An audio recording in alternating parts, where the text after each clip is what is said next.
اللهم صل على محمد وعلى آل محمد كما صليت على إبراهيم وعلى آل إبراهيم إنك حميد مجيد.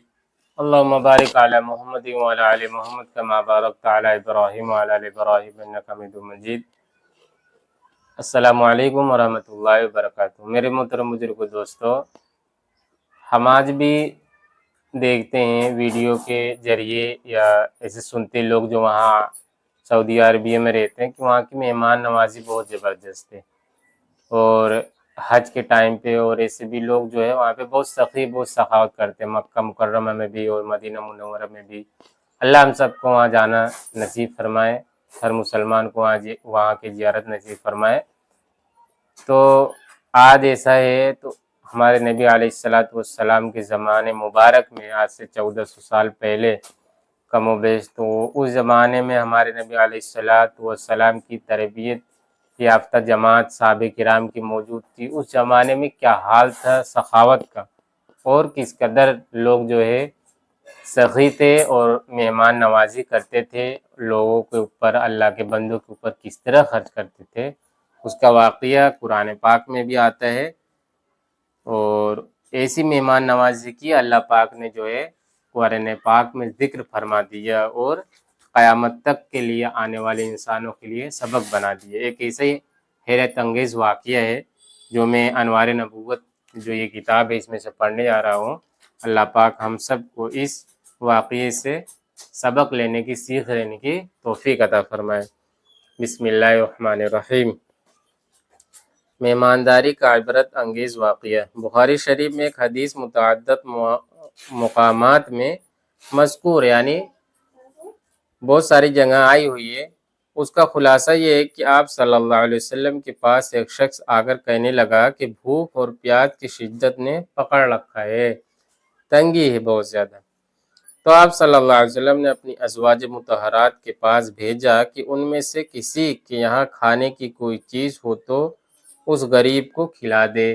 آپ نے اپنے گھر میں دیکھنے کے لیے بھیجا، مگر 9 ازواج مطہرات میں سے کسی کے گھر میں کوئی ایسی چیز نہیں ملی جو اس مہمان کو کھلایا جا سکے. نہ کوئی پھل ملا، نہ کوئی کھجور ملی، نہ روٹی کا ٹکڑا، اور نہ ہی کوئی ستو کا گلاس. آپ صلی اللہ علیہ وسلم کے 9 مکانات میں سے ایک میں بھی کوئی چیز کھانے کی موجود نہ تھی. یہ بڑی عبرت کی بات ہے دوستو، یہ سوچنے کی اور دماغ کو اور دل کو ہلا دینے والی بات ہے کہ ہمارے تو ایک گھر ہوتے، اور ایک گھر میں بھی کبھی اللہ کا احسان ہے کہ کبھی کدار ایسا ہوتا ہوگا کہ کچھ کمی پڑ جاتی ہے، اس پہ بھی ہماری زبان سے کتنی ناشکری کے الفاظ نکلتے ہیں. لیکن جو جون جہاں کے سردار ہیں، ہمارے اور آپ کے پورے انسانیت کے آقا ہیں نبی علیہ السلام ہیں، ان کے 9 گھر ہیں، اور 9 گھروں میں ایسی کوئی چیز نہیں ہے جس کو مہمان کھلایا جا سکے. سوچنے کی بات ہے. بالآخر حضور صلی اللہ علیہ وسلم نے صحابہ کے درمیان اعلان فرمایا کہ آپ میں سے کوئی ایسا شخص ہے جو صرف آج کی رات اس ایک شخص کی مہمانداری کر سکے. آپ نے جو ہے صحابہ کرام میں اعلان فرمایا، اور جو شخص مہمان نوازی کرے گا اللہ تعالیٰ اس پر رحمت کی بارش نازل کرے گا. آپ صلی اللہ علیہ وسلم کے اس اعلان سے ایک انصاری کھڑے ہو کر کہنے لگے، یا رسول اللہ، اس کی مہمانداری میں کروں گا. چنانچہ اس کو اپنے گھر لے جا کر بیوی سے فرمایا کہ یہ رسول اللہ صلی اللہ علیہ وسلم کی مہمان ہیں، ان کا اعزاز کیجئے. یعنی نبی علیہ السلام کے مہمان ہیں، ان سے کوئی چیز بچا کے نہ رکھنا، جو بھی ہے سب ان کے سامنے پیش کر دینے، کہنے کا یہ مطلب تھا.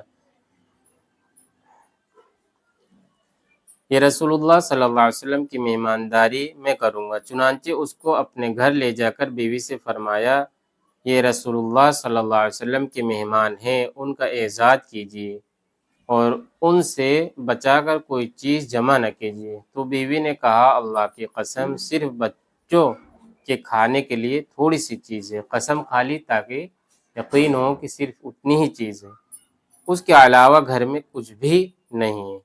تو بیوی سے کہا کہ جب بچے شام کو کھانا مانگنے لگے تو ان کو بیلا پھسلا کر سلا دو، اور جو کچھ ہے اس کو مہمان کے سامنے رکھ دو، اور چراغ ٹھیک کرنے کے بہانے سے چراغ بجھا دینا، اور مہمان اندھیرے میں کھاتا جائے۔ یہ ترتیب لگائی کس لیے؟ مہمان کی مہمان نوازی کرنے کے لیے۔ خود بھوکے رہ رہے ہیں اور مہمان کو جو ہے کھلا رہے ہیں۔ اور ہم لوگ پیٹ میں کچھ کپڑا وغیرہ باندھ کو رات گزاریں گے۔ چنانچہ اسی طریقے سے جو گھر میں تھا مہمان کو کھلا دیا، بچوں کو بھوکا سلا دیا، اور میاں بیوی دونوں نے اپنے پیٹ پر کچھ کپڑا وغیرہ باندھ کر رات گزار لی۔ جب یہ انصاری صحابی صبح کو رسول اکرم صلی اللہ علیہ وسلم کی خدمت میں حاضر ہوئے، اس کا کیا مطلب ہے؟ پیٹ میں جو ہے کپڑا وغیرہ سے باندھ کر سوئے، یعنی وہ کئی دن کے بھوکے تھے۔ تو انسان پیٹ میں، وہ واقعہ ہے نا غزوہ خندق میں، نبی علیہ السلام نے اپنے پیٹ پر پتھر باندھے تاکہ جو پیٹ کمر سے لگ جائے تو اس سے جو ہے بھوک کا احساس کم ہوتا ہے۔ تو صحابی اور صحابی کرام نے جو ہے ایسا کرا تاکہ جو ہے بھوک کا احساس کم ہو۔ صرف اسی دن کے نہیں، سب معلوم ہوتا ہے اور دن کے بھی بھوکے تھے وہ۔ تو حضور صلی اللہ علیہ وسلم نے فرمایا کہ فلاں مرد اور عورت سے اللہ بہت خوش ہے، اور انہی کے حق میں اللہ تعالیٰ نے سورہ حشر کی یہ آیت نازل فرمائی، یؤثرون علی انفسہم ولو کان بہم خصاصہ، اپنی جان اور اپنے نفس پر دوسروں کے لیے ایثار کرتے ہیں اگرچہ خود وہ لوگ بھوک و پیاس سے ضرورت مند ہو۔